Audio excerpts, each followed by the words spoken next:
प्रिय साथियों, हमारा सादर नमस्कार स्वीकार करें। मैं हूं Ramgopal Tiwari, Mahadev AC and ABC से, जो कि बीजोत्पादन फर्म है। लेकिन हम आपको हर वीडियो में अपने बताते हैं कि हम अपने बीजोत्पादन के साथ साथ किसानों की सेवा के लिए जो भी हमें कृषि की समसामयिक जानकारी लगती है वो हम आप लोगों को भेजते रहते हैं। तो आज हम लोग चर्चा करेंगे टमाटर के विषय पे। उत्तर भारत में जब आप सब्जी का नाम लेते हैं तो टमाटर एक प्रमुख फसल के रूप में आपके होती है। कमोबेश सभी के यहाँ जो है ये सब्जी का प्रयोग किया जाता है और भरपूर मात्रा में किया जाता है। तो हमारे जो किसान इसका व्यापारिक दृष्टिकोण से उत्पादन करते हैं उनके लिए महत्वपूर्ण हो जाता है कि टमाटर की फसल में वो ऐसा क्या करें कि उनके खेत में रोग कम आए, और अगर आ रहा है तो वो अपनी रोग के बारे में जानकारी इकट्ठा करें कि आखिरकार कौन कौन से रोग उनके टमाटर में लगते हैं। तो जब हम टमाटर में रोग की शुरुआत करते हैं तो सबसे पहला नाम आता है जो बहुत ही हानिकारक बीमारियों में एक है, वो है लेट ब्लाइट।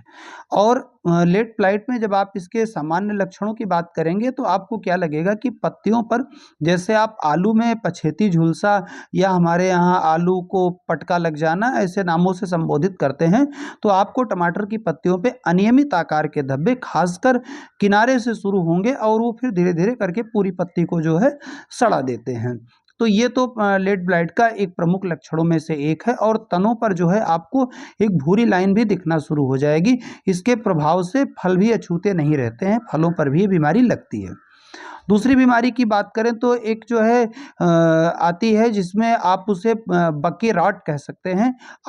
ये इसका जो प्रमुख लक्षण है वो आपका टमाटर का जो फल होगा वो आपको एक किनारे से सड़ा हुआ मिलना शुरू होगा, और धीरे धीरे करके जब ये इसका आक्रमण ज़्यादा हो जाएगा तो आपके वो टमाटर के फल जो है वो ज़मीन में गिर जाएंगे। इस प्रकार से ये जो है भरपूर फलन की अवस्था में आपके खेत को ये नुकसान करती है।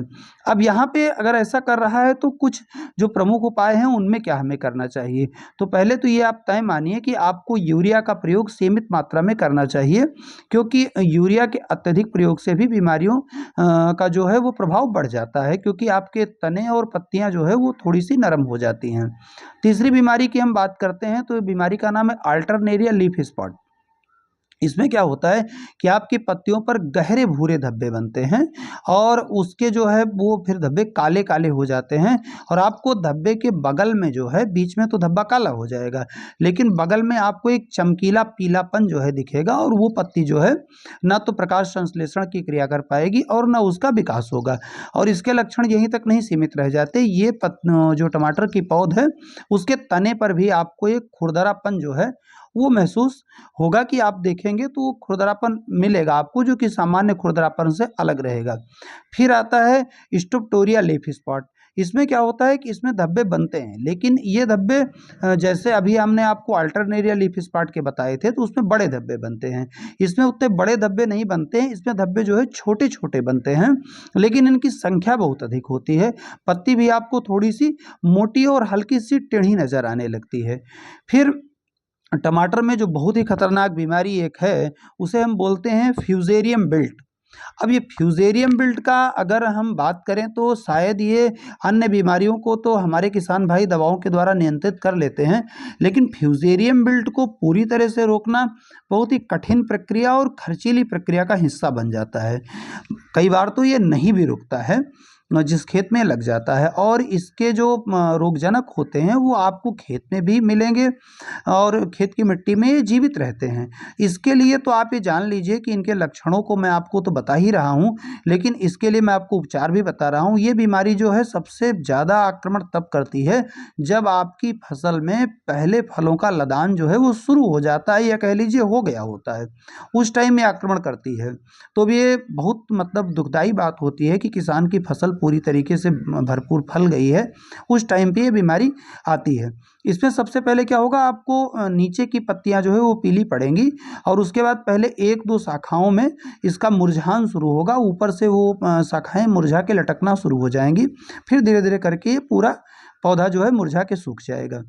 ये जो है प्रमुख रूप से जो 5 बीमारियां हैं, उसके बाद जो है पाउडरी मिल्ड्यू आता है, फिर फोमा राट आता है, रूट राट आता है, कॉलर राट आता है और वर्सीटिलियम बिल्ट आता है।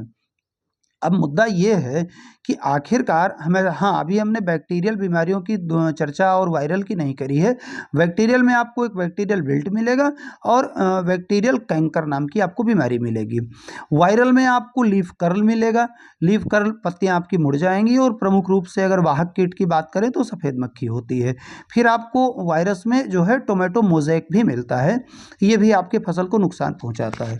तो प्रमुख बात यह है कि अभी तक हमने इन बीमारियों पे तो आपको बता दिया, आखिरकार ऐसा क्या करें कि ये बीमारियां हमारे खेत को ग्रसित ना कर सकें और हमारे खेत की अच्छी पैदावार हमें मिल सके, जिससे बाजार मूल्य अगर थोड़ा सा कम ज़्यादा भी रहे, अगर फसल की पैदावार अच्छी है तो हमें लाभ उसका मिलेगा।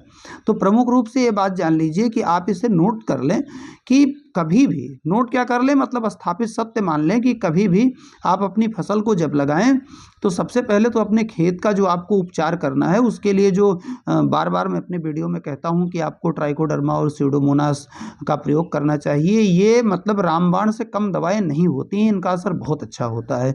प्लस आप गर्मी की गहरी जुताई उस खेत की करें जिस खेत में आपने टमाटर लिया हुआ है या आप लेने जा रहे हैं। कोशिश ये करें कि इस खेत में अगर अब की बार टमाटर लिया है तो अगले सत्र में उस खेत में ना लेकर के दूसरे खेत में लें। सिंचाई जो करें वो कभी भी अत्यधिक ना करें। और आप बीज उपचार तो एकदम मतलब प्रमुख रूप से ही करें। वैसे तो आजकल काफ़ी अच्छी कंपनियां अपने बीजों को बीज उपचारित करके देती हैं, लेकिन फिर भी आप देख लें अगर नहीं है तो आप एक बीज उपचार अवश्य रूप से करें, क्योंकि ये बीज उपचार आपको तमाम फसलों की बीमारियों से काफ़ी सुरक्षित करता है और आपके पैसे को बचाता है। ध्यान रख लीजिएगा कि पैसे बाद में खर्च करके बीमारी का निदान करना बीमारी लग जाने के बाद अधिक मेहनती और कष्टकारी हो जाता है, बनिस्बत उसके जो है बीज उपचार और खेत का उपचार करना ये ज़्यादा बेहतरीन रहता है। अब आप ये सोच रहे होंगे कि आखिरकार इतनी बीमारियों की चर्चा तो हमने कर ली है, तो इनके उपचार क्या हैं? तो मैं आपको बताऊं कि कई बार क्या होता है कि जो समझने में होता है कि कौन सी बीमारी हमारे खेत में लगी है, वो सामान्य अवस्था में लोग नहीं समझ पाते हैं। तो आपसे निवेदन ये रहेगा कि आप जब भी अपने खेत में कुछ ऐसा आपको लक्षण ज़रा सा भी कहीं महसूस हो, तो कृपया उसकी एक अच्छी फ़ोटो खींच के, नज़दीकी फ़ोटो खींच के हमारे इसी यूट्यूब चैनल पर भी आप कर सकते हैं, हमें व्हाट्सएप भी आप कर सकते हैं, जो डिस्क्रिप्शन में हमारा नंबर दिया हुआ है, हमें आप कमेंट कर सकते हैं। तो हम ये देखेंगे कि उस टाइम और उस फसल की अवस्था पे आपके लिए आपके बजट के हिसाब से क्या मतलब लाभकारी बनेगा, जिससे आपको बताया जा सकता है। इस प्रकार से सलाह दे देने से कई बार ऐसा होगा कि उनकी मात्रा क्या रखनी है, क्या नहीं रखनी है, पौध की जो अवस्था है वो छोटी है अथवा बड़ी है, फलन की अवस्था क्या है, फूल लेने की अवस्था क्या है, क्योंकि दवाइयों के निर्धारण में ये भी बहुत महत्वपूर्ण तत्व माना जाता है।